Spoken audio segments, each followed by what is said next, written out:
أعوذ بالله من الشيطان الرجيم. بسم الله الرحمن الرحيم. يا أيها الذين آمنوا ادخلوا في السلم كافة ولا تتبعوا خطوات الشيطان إنه لكم عدو مبين. صدق الله العظيم. تھوڑے مل کر بیٹھ جائیں. قریب آ جائیں. Come closer, inshallah. Come closer. قریب آ جائیں. Just saying to come closer. You sit together.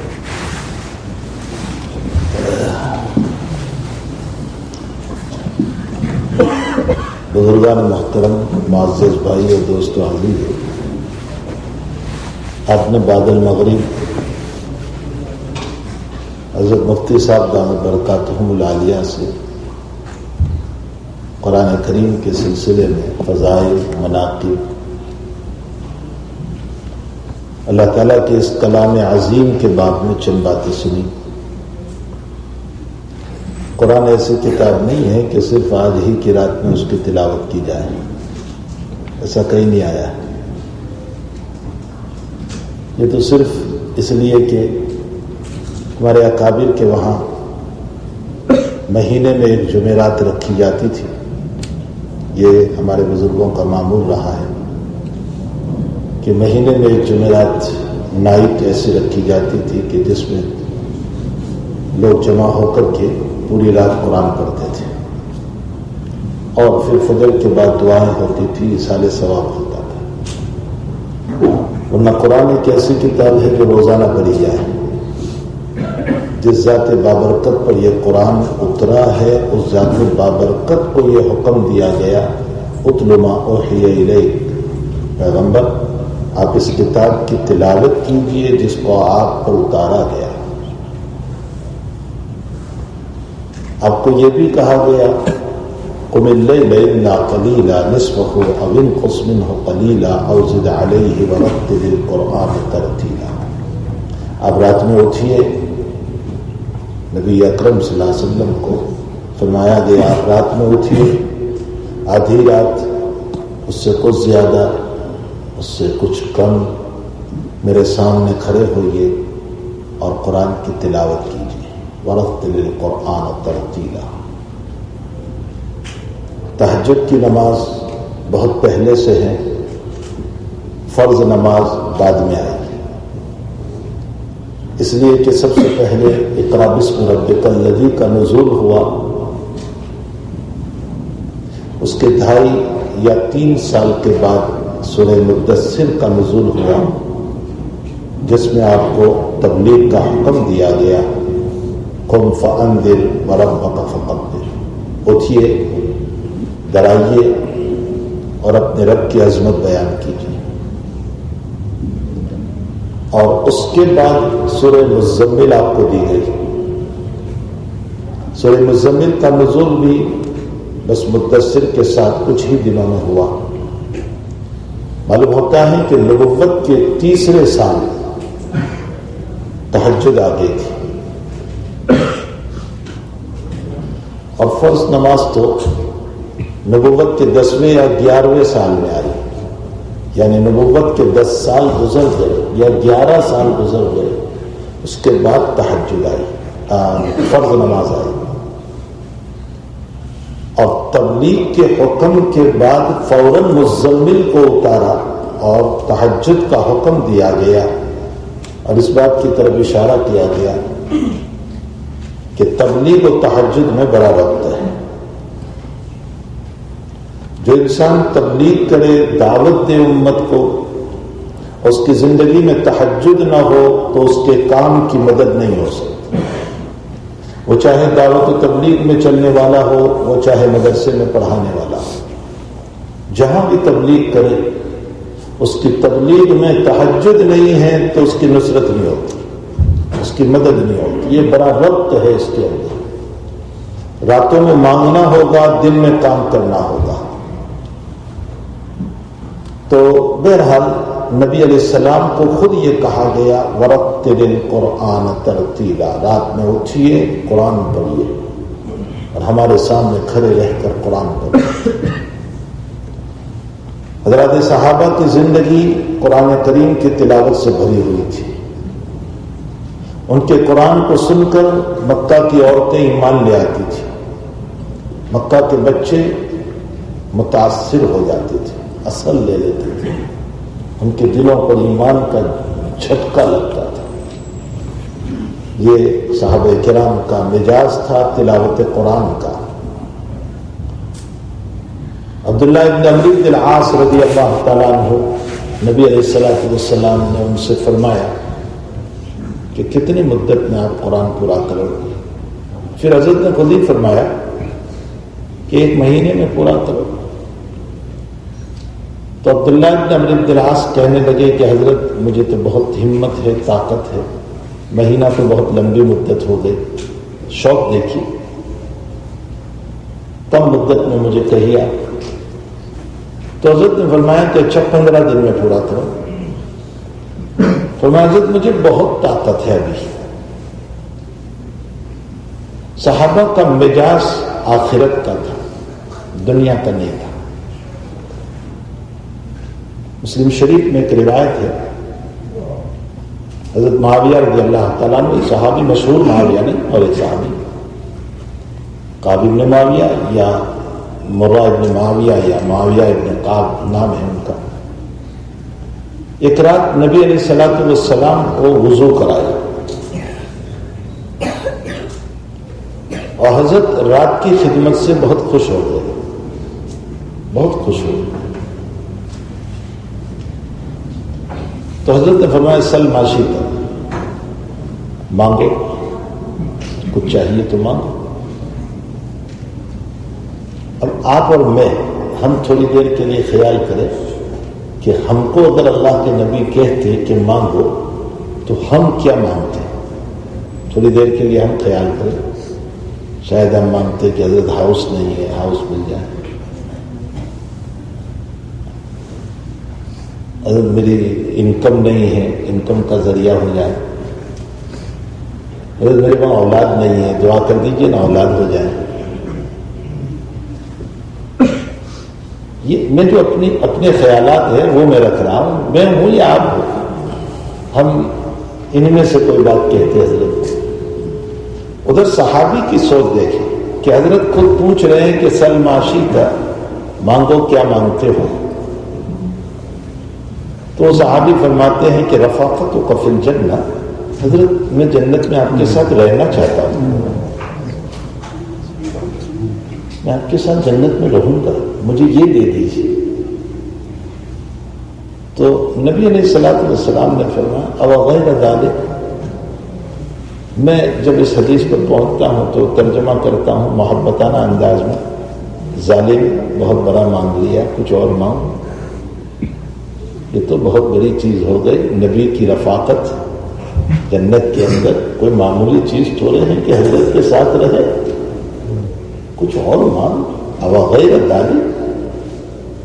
وہ کہتے ہیں کہ نہیں یا رسول اللہ اگر دینا ہو تو یہی دیجیے۔ تو حضرت نے فرمایا اعنی علیک بکثرۃ السجود، فرمایا میرے ساتھ رہنا چاہتے ہو نا، نمازیں خوب پڑھو، تم جنت میں میرے ساتھ رہو گے، خوب نمازیں پڑھو، یہاں سجدہ دو نا نماز، نمازیں خوب پڑھو، تم میرے ساتھ رہو، فرائض نہیں، سنن، نوافل، اوابین، اشراق، چاش، تہجد، نمازیں خوب پڑھو، تحیت المسجد، تحیت الوضو، جس کے نتیجے میں تمہیں نبی کی رفاقت نصیب ہو جائے گی۔ میں آپ کو صحابہ کی سوچ بتا رہا ہوں۔ تو اس پر عبداللہ بن عمرو بن العاص کو جب یہ کہا کہ 15 days میں پورا، فرمایا حضرت مجھے بہت طاقت ہے، حضرت نے فرمایا اچھا 10 دن میں پورا کرو۔ کہنے لگے حضرت مجھ کو بہت طاقت ہے اور 100 مدت ہونی چاہیے۔ تو پھر حضرت نے فرمایا کہ اچھا 3 دن میں پورا کرو۔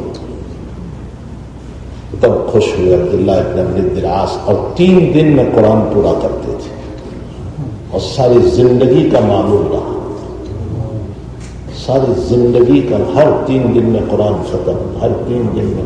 اگرچہ بڑھاپے میں جا کر الیاس بھائی کی طرح کہنے لگے کہ کاش میں جوانی میں آپ صلی اللہ علیہ وسلم کی اس رخصت کو قبول کرتا تو اچھا ہوتا، وہ 15 دن والی 20 دن والی جو رخصت تھی نا، وہ بڑھاپے میں اب نہیں بن پاتا ہے، انسان برا ہو جاتا ہے نا تو بن نہیں پاتا.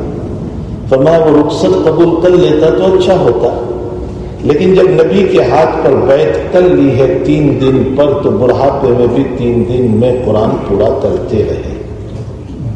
یہ صحابہ کے قرآن پڑھنے کا مزاج تھا. اس کے مقابلے میں میرا آپ کا مزاج، میت ہو گئی تو قرآن ہے. اللہ ماشاء اللہ کچھ لوگ ہیں کہ جن کا روزانہ کا معمول ہے قرآن پڑھنے کا. بعض احباب ہیں اس میں بھی ہے کہ جن کا روزانہ کا معمول ہے قرآن پڑھنے کا.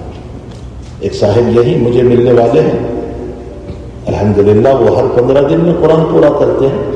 زمین پر ہے، اس نہیں کہ نہیں ہے. یہاں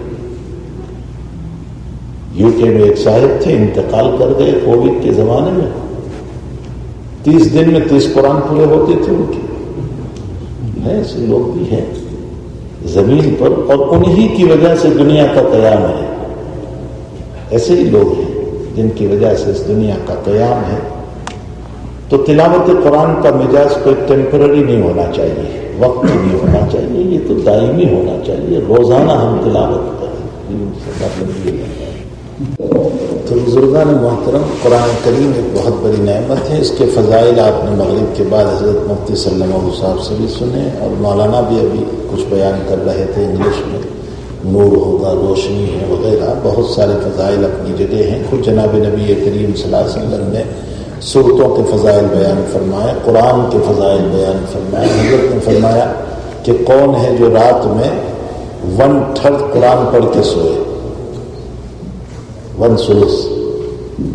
صحابہ نے کہا یا رسول اللہ رات میں کون 1/3 قرآن پڑھے گا؟ 10 پارے ہوئے کون پڑھے گا؟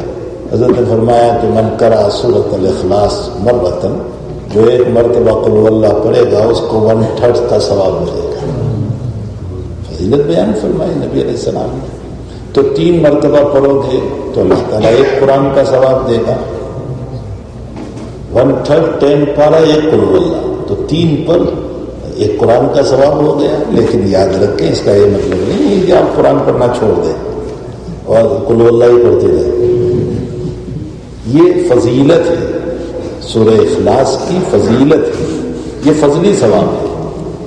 اصلی ثواب جو اصل قرآن کے پڑھنے سے ملتا ہے وہ بہت زیادہ ہے. یہ فضیلت ہے. اور پھر علماء نے لکھا ہے کہ قرآن کریم میں 3 مضمون ہیں. پورا قرآن 3 ٹاپک پر گفتگو کرتا ہے. ایک ہے اللہ کی توحید، اسی کے ضمن میں رسالت. تو ایک ہے اللہ کی توحید، دوسرا ہے احکام، اور تیسرا ہے واقعات اور قصص. یہ واقعات اور قصص اس لیے نہیں کہ الیاذ باللہ ثم الیاذ باللہ کوئی ناول ہے، بالکل نہیں. یہ عبرت کے لیے کہ قوم نوح نے یہ کیا تو ان کو یہ عذاب ہوا، قوم عاد نے یہ کام کیا تو ان پر یہ عذاب ہوا، قوم ہود نے یہ کیا تو ہم نے ان پر یہ عذاب اتارا. بنی اسرائیل نے ہماری ناشکریاں کی تو ہم نے ان پر یہ عذاب اتارا.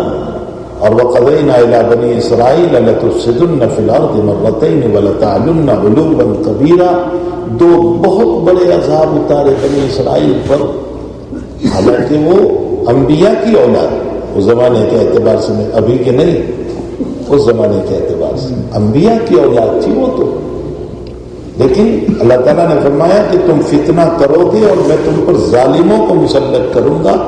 کہ اللہ تعالیٰ نے کن کو مسلط کیا؟ بخت نصر کو مسلط کیا، تیتوس کو مسلط کیا، جالوت کو مسلط کیا، اور بڑے بڑے ظالم قسم کے لوگ. تباہ و برباد، مکان تباہ، ان کے مردوں کو قتل، ان کی عورتوں کو غلام اور باندی بنا کر لے گیا، حتیٰ کہ بیت المقدس بھی توڑ دیا. بہت سے لوگ اس پر سوال کیا کرتے ہیں کہ بیت المقدس بھی اللہ نے توڑوا دیا. مقدس بھائیوں، مقدس ہمارے اعتبار سے، اللہ کے اعتبار سے کچھ نہیں. یہ یاد رکھیں، اللہ کے اعتبار سے نہیں. اگر اللہ کے لیے بھی ہم مقدس ثابت کریں تو پھر مقدس اللہ کے اوپر ہو جائے گا. اللہ کے اوپر کوئی چیز نہیں ہوگی، ہے ہی نہیں اللہ کے اوپر کوئی چیز.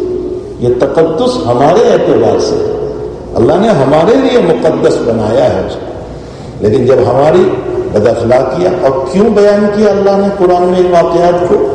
اس لیے بیان کیا کہ وہ میرے نبیوں کی اولاد تھی، ابراہیم نبی، ان کے بیٹے اسحاق نبی، ان کے بیٹے یعقوب نبی، ان کے بیٹے یوسف نبی، پھر یعقوب کی یہ ساری اولادیں، اولاد انبیاء ہوتے ہوئے جب میری نافرمانی کی میں نے ان پر عذاب اتارا۔ تم بھی محمد صلی اللہ علیہ وسلم کے امتی ہیں، امتی ہیں، امتی ہیں، بہت دعوے مت کیا کرو، اگر تم بھی نافرمانی پر اترو گے میں اسی طرح ظالموں کو مسلط کروں گا۔ اس لیے قرآن ہم کو یہ واقعہ سنا رہا ہے، یہ کوئی ناول نہیں ہے، یہ عبرت کے لیے ہے۔ تو قرآن کے 3 مضامین، توحید، احکام اور واقعات و قصص۔ قل اللہ شریف میں صرف ایک مضمون آیا اور وہ ہے اللہ کی توحید، تو ایک ہی مضمون کو 3 مرتبہ پڑھ کر ہم نے ریپیٹ کیا، تو دوسرے 2 مضمون کہاں چلے گئے قرآن کے؟ پھر اصلی ثواب کیسے ملے گا؟ کچھ سمجھ میں بھی آ رہا ہے؟ اس لیے یہ 3 مرتبہ قل اللہ پڑھنے سے فضلی ثواب ملتا ہے، اصلی ثواب نہیں ملتا۔ اصلی جو قرآن پڑھتے ہیں وہ اصل ثواب ہے، یہ ایک فضیلت ہے۔ نبی علیہ الصلوۃ والسلام نے فرمایا، ایک صحابی رضی اللہ تعالیٰ عنہ کو، ابو سعید معلّہ کو، کہ ابو سعید مسجد سے نکلنے سے پہلے میں ایسی سورت تمہیں بتاؤں گا جو قرآن میں سب سے اعلیٰ ہے، اور وہ 7 مثانی ہے، اور اس کا نام قرآن عظیم ہے۔ اور پھر مسجد سے نکلتے ہوئے ابو سعید کا ہاتھ پکڑ کے نکل رہے تھے، ابو سعید سمجھے کہ شاید حضور پاک صلی اللہ علیہ وسلم بھول گئے، فرمایا یا رسول اللہ وہ آپ سورت بتانے والے تھے؟ فرمایا الحمد شریف، الحمد ایسی صورت ہے کہ جو ایسی صورت نہ تورات میں اتری، نہ زبور میں اتری، نہ انجیل میں اتری، اور نہ قرآن کریم میں اس صورت کے برابر کوئی صورت ہو سکتی۔ اور بخاری شریف میں ہے کہ حضرت ابو سعید خدری نے اسی سورہ فاتحہ کو پڑھ کے دم کیا تھا تو زہریلے جانور کا زہر اتر گیا تھا، برکت ہے اس میں۔ اسی لیے ہر رکعت میں سورہ فاتحہ رکھی، نماز کی ہر رکعت میں سورہ فاتحہ، چاہے تم فرض پڑھو، سنت پڑھو، نفل پڑھو، ہر رکعت میں سورہ فاتحہ۔ تو سورہ فاتحہ کی فضیلت بیان فرمائی، ارشاد فرمایا کہ آیت الکرسی جو انسان پڑھتا ہے رات میں، حق تعالی 30 فرشتوں کو مسلط کرتے ہیں اس کی حفاظت کے لیے، اور صبح کو جو پڑھ لے گا تو 30 فرشتے مسلط ہوں گے رات تک۔ اللہ کے نبی علیہ السلام نے فضیلت بیان فرمایا رات میں بستر پر آمن الرسول سے لے کر اخیر تک کی 2 آیتوں کو پڑھ لے، اللہ کی طرف سے حفاظت کی ذمہ داری ہے۔ مسلم شریف میں ہے کہ جس مکان میں سورہ بقرہ پڑھی جاتی ہے اس مکان کو اللہ جنوں سے، شیطانوں سے، چوروں سے، ڈکیتوں سے محفوظ رکھتا ہے۔ یہ وہ آدمی بول رہا ہے جو وہاں سے لے کر بول رہا ہے، جناب نبی کریم صلی اللہ علیہ وسلم۔ سورہ بقرہ۔ اچھا ہم نے کیا کیا؟ ہم نے فون رکھ دیا، فون پہ چالو کر دیا، سیدھی رکھ دی، نہیں خود پڑھنا ہے۔ یہ جو آج فیشن بنی ہوئی ہے نا فون رکھ دینے کی، یہ مطلب نہیں ہے، خود پڑھنا ہے۔ من قرأ کا لفظ آیا ہے، پڑھیں خود۔ یہ سیدھی رکھنے سے کچھ نہیں ہوگا، یہ فون رکھنے سے کچھ نہیں ہوگا، خود پڑھنا ہے اس کو۔ اچھا پھر سیدھی بھی کیسی رکھتے ہیں؟ وہ فون پہ بج رہا ہے اور ہم اپنی باتوں میں مشغول ہیں۔ حالانکہ اذا قرئ القرآن فاستمعوا له وانصتوا، قرآن پڑھا جائے تو غور سے سنو، اور اگر نہیں سنتے ہو تو قرآن کی بے حرمتی کا گناہ ہوتا ہے۔ ہمیں اس کی پرواہ نہیں۔ گاڑی میں قرأت چالو کر دی ہے، اپنی باتوں میں آپ انداز لگائیں کہ میں آپ سے مخاطب ہوں اور آپ میری بات نہ سنیں تو آپ کو غصہ آئے گا یا نہیں؟ اللہ کا قرآن چل رہا ہے اور میں اپنی باتوں میں مشغول رہوں، اب تعالیٰ کو غصہ آئے گا یا نہیں؟ اسی لیے ان المصلی یناجی ربہ، مصلی اپنے رب سے باتیں کرتا ہے۔ اس لیے سامنے تھوکنے سے منع فرمایا. فرمایا نماز میں بہت تھوک آ جائے تو کپڑے میں تھوک لو، اس لیے کہ مالک کریم کے سامنے کھڑے ہو اور تھوکو گے تو محبوب کے سامنے کھڑے ہو کر تھوکیں گے، محبوب کبھی بات کرے گا ہم سے. قرآن کے فضائل نہیں ہے سر. خیر بہرحال مجھے اس پر نہیں کہنا تھا، یہ تو بات ذہن یاد آ گئی. یہ قرآن کی باتیں آپ نے مغرب کے بعد سنی. اللہ تعالیٰ ہم سب کو توفیق دے. ان بزرگان دین کو بھی اللہ تعالیٰ عمر میں برکت دے. ہمیں اپنے علماء کی قدر کرنا چاہیے. یہ لوگ ہیں ماشاءاللہ انگلش زبان میں ہمارے بچوں کو دین سکھاتے ہیں، شریعت سمجھاتے ہیں. اللہ ان علماء کرام کو جزائے خیر عطا فرمائے، ان کی عمروں میں برکت دے، صحت دے، عافیت دے. مجھے کچھ اور بات کہنا تھا، اسی لیے میں نے آیت پڑھی، اور وہ آیت ہے یا ایھا الذین آمنوا ادخلوا فی السلم کافہ ولا تتبعوا خطوات الشیطان. اس آیت کا نزول حضرت عبداللہ ابن سلام رضی اللہ تعالی اور اس طرح کے جو لوگ تھے جو یہودیت سے کنورٹ ہو کر کے اسلام میں آئے تھے، مسلمان ہو کر کے آئے تھے. اور عبداللہ ابن سلام تو بہت بڑے عالم تھے تورات کے، یہودیوں کے بہت بڑے عالم تھے، بہت بڑے عالم تھے. تورات کا علم بڑا زبردست تھا ان کے پاس. یہ مسلمان ہو گئے تھے. اور اس طرح جو لوگ مسلمان ہوئے تھے اس وقت خاص کر کے اہل کتاب، تو حضرت عبداللہ ابن سلام رضی اللہ تعالیٰ عنہ نے نبی علیہ السلام سے فرمایا کہ یا رسول اللہ صلی اللہ علیہ وسلم ہم یہودیت سے آئے ہیں اور ہمارے دین یہودیت میں سنیچر کی بڑی فضیلت ہے. یوم السبت جو سنیچر کا دن ہے، سیٹرڈے کا جو گزشتہ کر گیا، اس کی بڑی فضیلت ہے. تو حضرت ہمیں وہ اس کے احترام، اس کی عزت، اس کا مقام اور سنیچر کے دن کی ہمیں عزت اور احترام، اور اس دن جو ہے ہمیں جو اپنی عبادت کرتے تھے اس طرح کچھ عبادت کی اجازت دیجیے.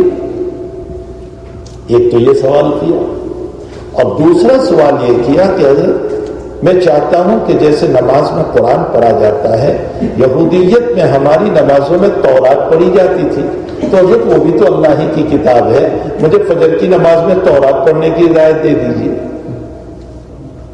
یہ سوال کیا. اس پر اللہ تعالیٰ نے آیت اتاری، اے ایمان والو اسلام میں پورے پورے داخل ہو جاؤ، ایک پاؤں ادھر ایک پاؤں ادھر نہ رکھو. ادخلوا فی السلم کافہ، پورے پورے اسلام میں آ جاؤ، آدھے ادھر آدھے ادھر ایسا نہ کرو.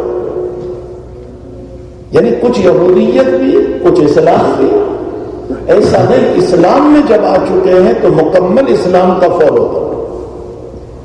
اس آیت سے صاف طور پر یہ بات معلوم ہو رہی ہے کہ اسلام والوں کو دوسرے کلچر کی مشابہت اختیار نہیں کرنا چاہیے.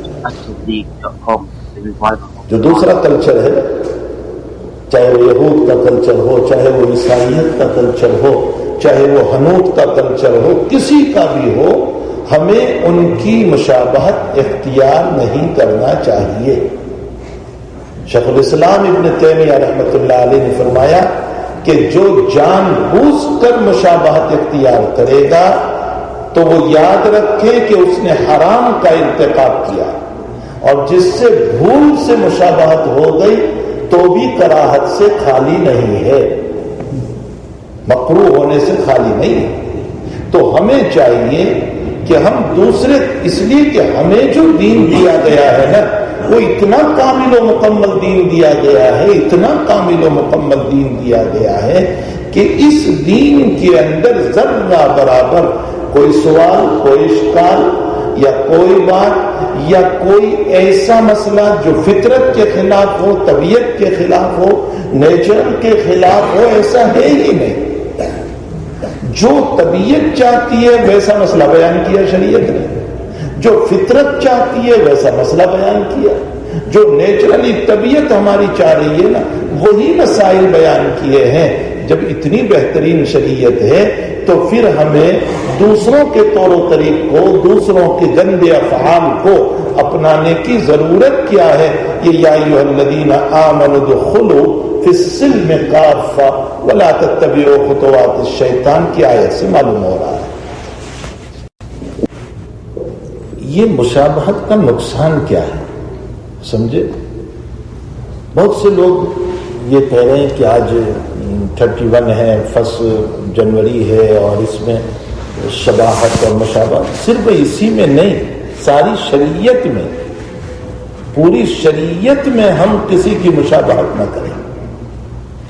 کیا یہ فطرت کا مسئلہ نہیں ہے کہ تعالیٰ جل شانہ نے فرمایا کھڑے ہو کر نماز نہیں پڑھ سکتے ہیں تو بیٹھ کر پڑھ لو، بیٹھ کر نہیں پڑھ سکتے ہیں تو سو کر پڑھ لو، اگر 6 نمازیں تم پر قضا ہو گئی تو معاف ہے، اب اس کی قضا بھی نہیں۔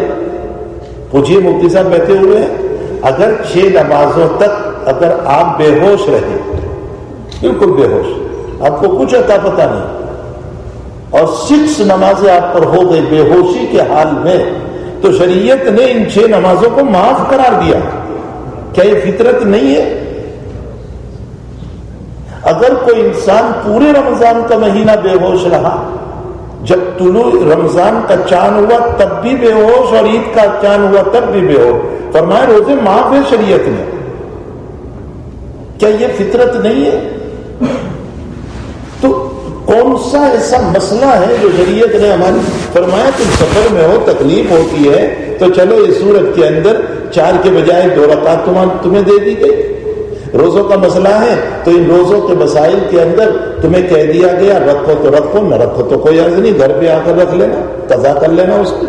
رمضان کا مہینہ چل رہا ہے اور ہمیں اجازت دی گئی، رخصت دی گئی کہ تم کون سا مسئلہ ایسا ہے؟ کچھ عورتیں اور بچے آ رہے تھے، نبی علیہ الصلوۃ والسلام، بخاری شریف کی روایت ہے، حضرت ٹھہر گئے اور فرمایا کہاں سے آ رہے؟ فرمایا فلاں جگہ نکاح تھا۔ حضرت نے فرمایا تم لوگ مجھے بہت پسند ہو، انصاری لوگ تھے، فرمایا تم مجھے بہت پسند ہو، یہ نہیں فرمایا تم کیوں گئے تھے نکاح میں۔ حدود شرع میں رہ کر اگر نکاح میں کوئی چلا جائے کوئی حرج نہیں ہے، پردے کا اہتمام رکھ کر اگر نکاح میں کوئی چلا گیا، کہاں یہ فطرت کے خلاف مسئلہ ہوا؟ ایک بیوی کے ساتھ انجوائے کرنا یہ انسان کی فطرت ہے، تو نبی علیہ السلام نے کر کے بتایا، دوڑ کے بھی ساتھ میں بتایا، کمپٹیشن کر کے بھی بتایا، ہنسی مذاق کر کے بھی بتایا۔ روایتوں میں ہے کہ حضرت عائشہ فرما رہی ہے کہ میں 11 عورتوں کا قصہ تمہیں سناؤں اور حضور سن رہے ہیں اس کو، اور اخیر میں قصہ پورا ہوا تو نبی علیہ السلام نے فرمایا عائشہ میں بھی تیرے لیے ایسا ہی ہوں جیسے وہ 11واں تھا۔ ابو ذرا بہت محبت کرنے والا، لیکن اس نے طلاق دی تھی، میں تجھے طلاق نہیں دوں گا۔ دیکھیے کتنے پیار سے باتیں کر رہے ہیں، کتنی محبت سے باتیں کر رہے ہیں۔ فرمایا یا رسول اللہ ایک درخت ہے جس پہ ایک ٹری ہے جس پہ سارے لوگوں نے اپنے اونٹ چڑھائے ہیں، اور ایک وہ ہے جس پر کسی نے اپنا اونٹ نہیں چڑھایا، تو حضرت آپ کون سا درخت پسند کرو گے اپنے اونٹنی کے لیے؟ حضرت نے فرمایا جس پر کسی نے نہیں چڑھایا ہو، تو کہا میں ہی تو ہوں۔ آپ کی ساری عورتیں اور جگہ نکاح ہو کر کے آئی ہے، میرا نکاح کہیں نہیں ہوا، اور حضرت مسکرا رہے، ہنس رہے، یہ نہیں کہا لا حول ولا قوت الا باللہ کیا بول رہی ہے، میں نبی ہوں، نبی کے سامنے تو ایسی باتیں ہوتی ہیں، ایسا نہیں کہا۔ میں یہ تو 1-2 مثالیں ہیں، ورنہ میں آپ کو فطرت سکھا رہا ہوں۔ کون سا مسئلہ ہماری شریعت میں ایسا آ گیا جو فطرت کے مطابق ہم کو نہ دیا گیا ہو کہ ہم دوسروں سے بھیک مانگے اور ان کی مشابہت اختیار کرے، ان کا کلچر اپنائے اور ان کی زندگی میں جائے؟ اس کا پہلا نقصان دیکھو، پہلا نقصان یہ ہوتا ہے جس کی مشابہت اختیار کرتے ہیں اسی طرح کے اخلاق زندگی میں پیدا ہوتے ہیں۔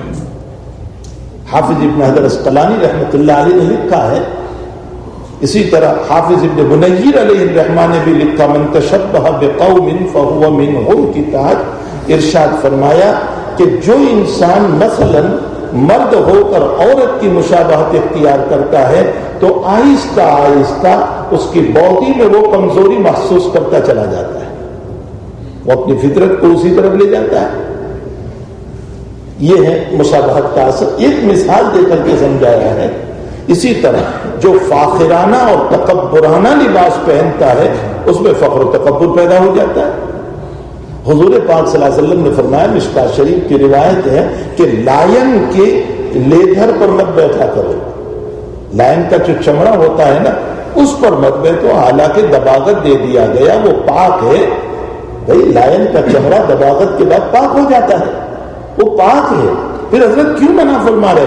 فرمایا اس پر بیٹھنے سے تکبر پیدا ہوتا ہے، ایک قسم کی باڈی میں تکبر آ جائے گا. تو اگرچہ روایت میں یہ نہیں ہے لیکن حضرت نے یہ منع فرمایا کہ اس پر نہ بیٹھا کرو. بیٹھو گے کوئی عرض نہیں ہے لیکن اس سے آہستہ آہستہ دل میں تکبر پیدا ہو جائے گا.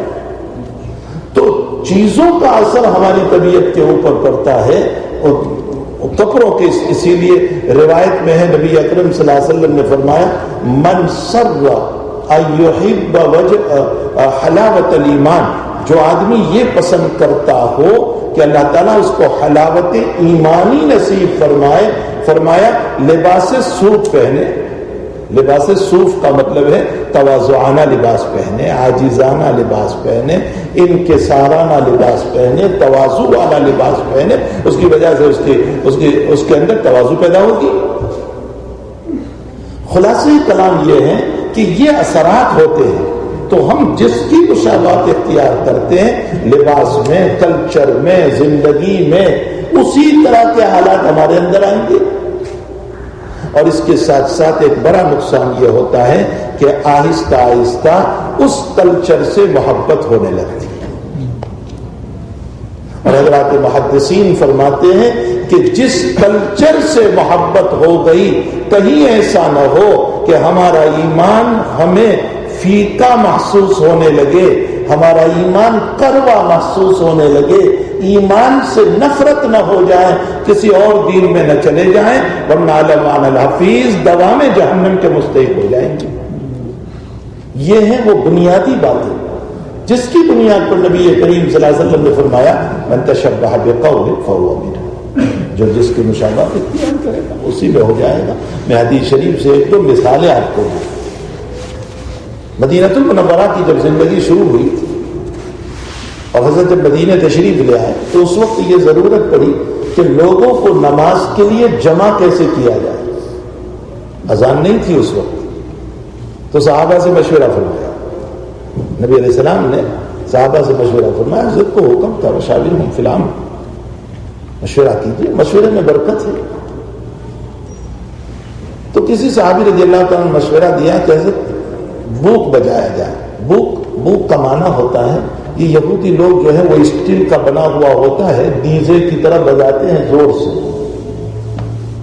کا وہ بجایا جائے. تو حضرت نے یہ کہا کہ یہ یہودیوں کی علامت ہے نہ. کسی نے کہا حضرت ناقوس بجایا جائے. ناقوس کس کو بولتے ہیں؟ ناقوس کا معنی ہوتا ہے ایک لکڑا ہوتا ہے، اس کے اوپر ایک چھوٹی لکڑی سے یوں مارا جاتا ہے تو ایک آواز ہوتی ہے.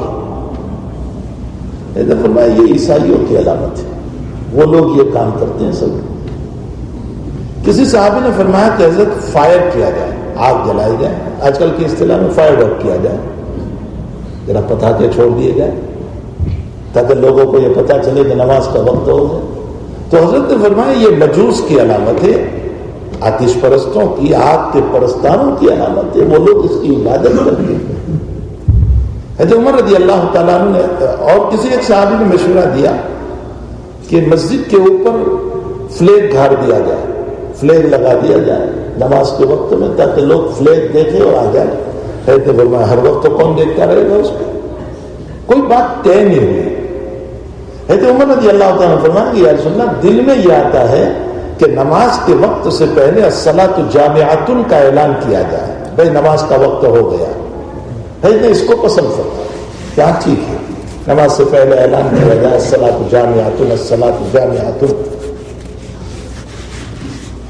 کوئی بات طے نہیں ہوئی، ابھی اس پر کچھ بات ہوئی. اور عبداللہ ابن زید ابن عبد ربہ رضی اللہ تعالیٰ عنہ صحابی رسول، انہوں نے خواب دیکھا اور خواب میں دیکھا کہ دو فرشتے ہیں اور ان کے ہاتھ میں لکڑی ہے، یا خود عبداللہ کے ہاتھ میں لکڑی ہے یا ان کے ہاتھ میں لکڑی ہے. روایت میں دونوں طرح کا مسئلہ ہے. تو عبداللہ نے پوچھا کہ یہ لکڑیوں کو کیا کرو گے، یا وہ فرشتوں نے پوچھا کہ تو کیا کرے گا. تو انہوں نے کہا اذان کے وقت میں بجاؤں گا میں اس کو. تو تو ان دونوں فرشتوں نے یہ کہا کہ اس سے اچھا طریقہ ہم تجھے نہ بتائیں کہ اس طریقے پر تم بلاؤ. تو میں ضرور بتائیے. تو یہ اذان بتائی, اللہ اکبر اللہ اکبر اللہ اکبر اللہ اکبر اشہد ان لا الہ الا اللہ اشہد ان لا, پوری اذان بتائی. فجر کا وقت ہوا تو عبداللہ ابن زید دوڑتے دوڑتے حضور کے پاس آئے مسجد نبوی میں. فرمایا یا رسول اللہ میں نے یہ خواب دیکھا. تو حضرت نے فرمایا یہ اللہ کی طرف سے. اب نبی کی تائید ہو گئی, تقریر رسول ہو گیا. جیسے ہی اذان کا وقت ہوا تو حضرت نے عبداللہ سے یوں فرمایا کہ عبداللہ بلال کو بلاؤ میرے, اور تم وہ کلمات بولتے جاؤ, میرا بلال اذان دیتا جائے گا. جیسے ہی بلال نے اذان شروع کی حضرت عمر چادر گھسٹتے ہوئے آئے, دوڑتے دوڑتے, یا رسول اللہ میں نے بھی یہی خواب دیکھا. 19 صحابہ نے خواب دیکھا تھا ایک ہی طرح, 19 صحابہ. فرمائیے من جانب اللہ تعالیٰ ہے. یہ آ گئی اذان.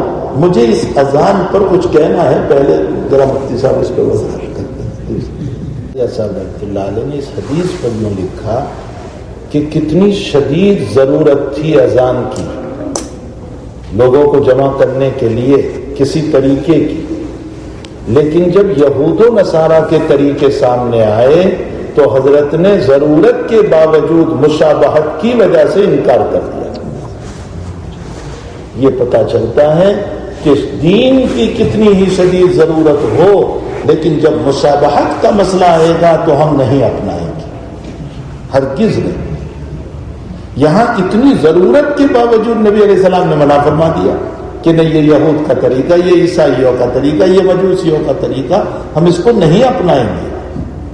اس سے معلوم ہوتا ہے کہ مشابہت سے اپنے آپ کو بچانا چاہیے. پھر اس میں ایک نقطہ جو مجھے بیان کرنا تھا, ایک بات تو مشابہت پر یہ کہنا تھا, دوسری بات یہ ہے کہ خواب عبداللہ ابن زید نے دیکھا تو ایوارڈ بھی مؤذن کا انہیں کو ملنا چاہیے تھا. مؤذن ان کو بناتے, بلال کو کیوں مؤذن بنایا؟ بلال نے تو خواب نہیں دیکھا تھا, پھر بلال کو مؤذن کیوں بنایا؟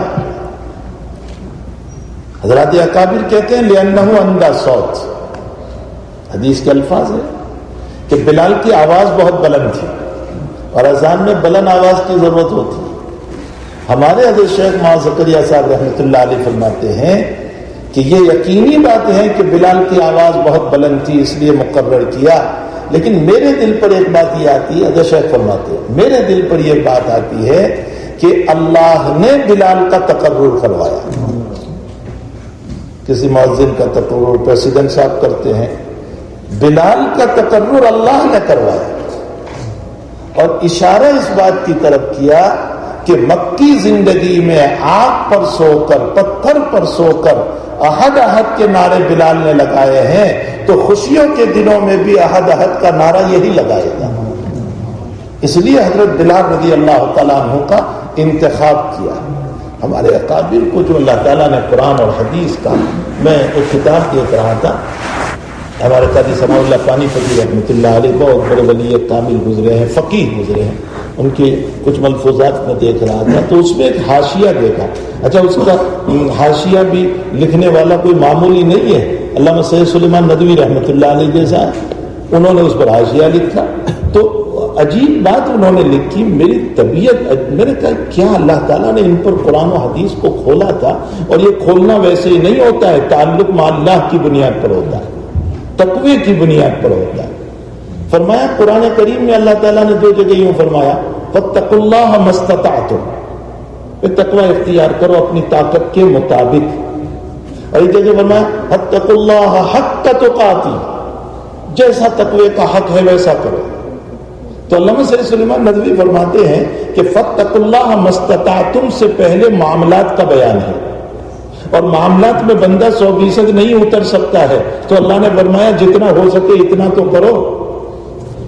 اور فاتقوا اللہ حق تقاتی سے پہلے عبادات کا بیان ہے, اور عبادت میں 100% تقوی ہونا چاہیے.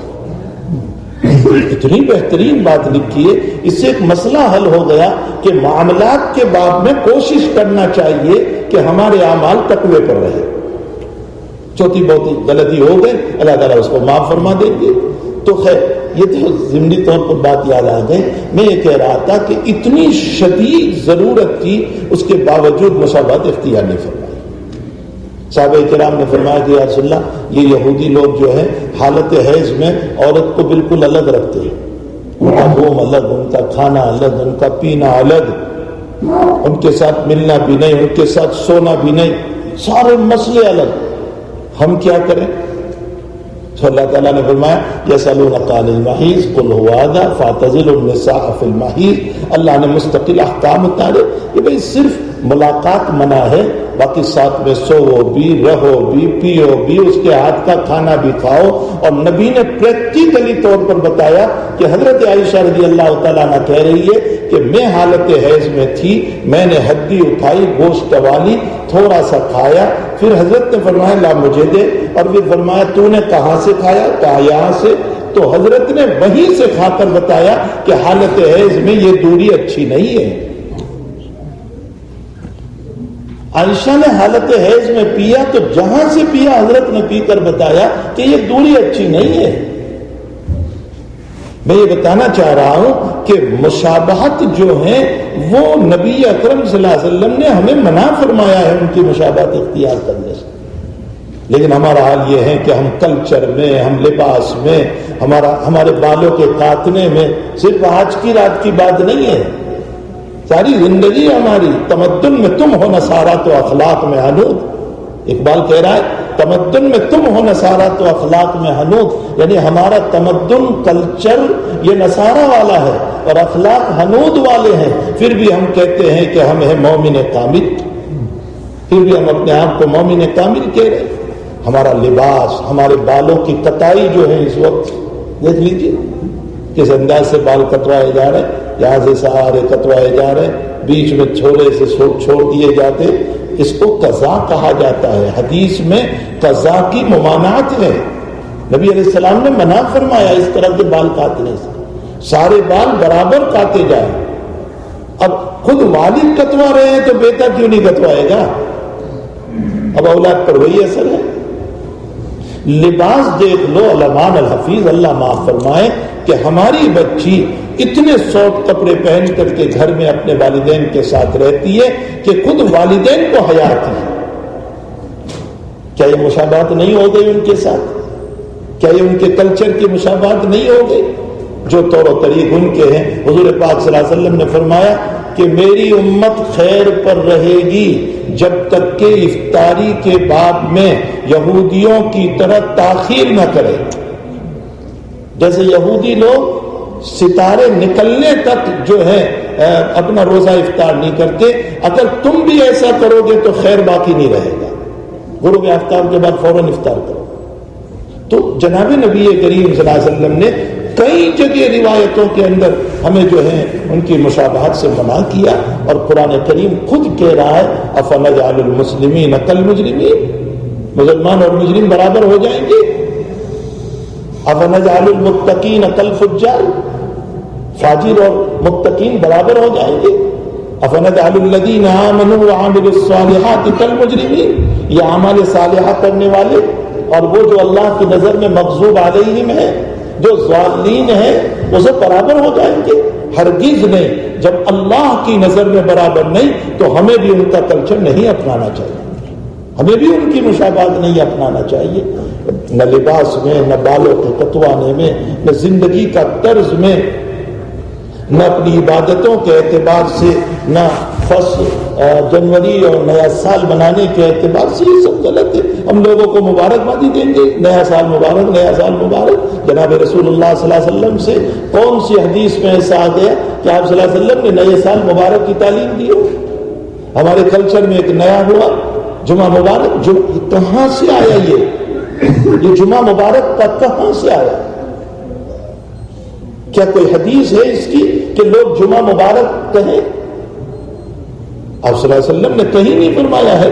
صحابہ کی زندگی میں، مدنی زندگی میں جمعہ بے شمار آئی، کہیں یہ ثابت نہیں ہے.